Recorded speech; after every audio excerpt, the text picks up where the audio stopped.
Hello and welcome. This is True Green in action. As growth starts to return to the lawn, it's often the weeds that are the fastest out of the blocks.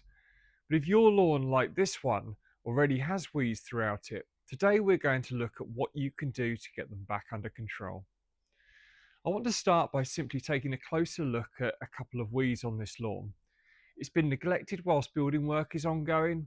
It also has regular mold visiting, so it exposes additional soil, making it ideal for weed seeds to get trapped and germinate successfully. This is absolutely perfect for us to spot a few different weeds that you may well see on your own lawn too. So this lawn really is the who's who of lawn weeds. It's ideal for what we want to look at today. So let's start here. We've got a lone daisy, really common in lawns. It sits low, spreads easily, and once it's established, it can spread quite quickly. It's a good example of a weed that will happily fill any gaps in thinner turf, and it'll be a common one for you all to see. If we move over here, we've got one standing proud at the moment, which is actually the rosette stage of a ragwort. Now, this is probably slightly less common, particularly on lawns that are well maintained.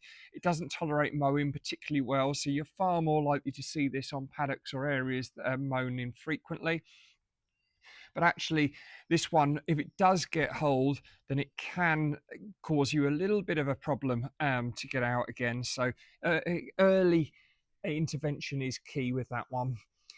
Now, let's just take a step back because we've got some common speedwell down here. Now, this one really weaves itself in and out the grass, and it can develop without you almost noticing it. And then when you find it, you can find that it creeps across grass areas very quickly.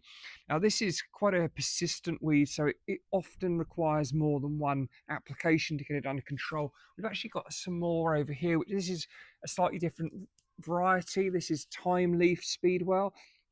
You can see beautiful flower on it, but again, you can see the coverage there. It does rather smother the grass area, and again, that will spread quite quickly. Let's look and see if we can find a bit of clover. So we've got a little bit of white clover here. You can tell that it doesn't look particularly happy, this clover here, but you can tell it's got a little white V on the leaf, and that tells you that it's the white clover. This again is one that will spread very quickly, and you'll see a lot of that on kind of your lawns. Probably slightly later than this, you'll get more. And similarly with the trefoil, it's a close relation to it. But again, this tends to kind of take over where the grass isn't really healthy and thriving and isn't dominating the weeds. Now, when we're looking at weeds like this, on a lawn, the key element of it is that where you mow the grass, you very rarely have a flower in which to identify the weeds. So it's really key that you start to identify it via the leaves, so you know exactly how to treat it and what you need to do to get it under control. Something that we can see a flower of and is actually this groundsel at the moment. Again, not hugely tolerant of mowing, and so it kind of on a lush, healthy lawn, you won't get as much of it. Often see it pop up around the edges of lawn where it's dry, doesn't get mown as frequently. We've got in the background there, we've got a little sow thistle as well. I mean, this is taking advantage of the fact that there's some bare soil here, but again, that one will blow across with seed heads going on to fill in any patches like this that you get on lawns. That will happily take hold. So another one that you want to get rid of early. And just in the background there, also a little bit of creeping buttercup. That'll get more prevalent as we go into the kind of later sort of early summer period. Now, let's just see if we can find a little bit of wood sorrel. So this is an interesting one. It's a copper-leafed wood sorrel, and this is something that we're seeing more of actually, where conditions tend to be drier.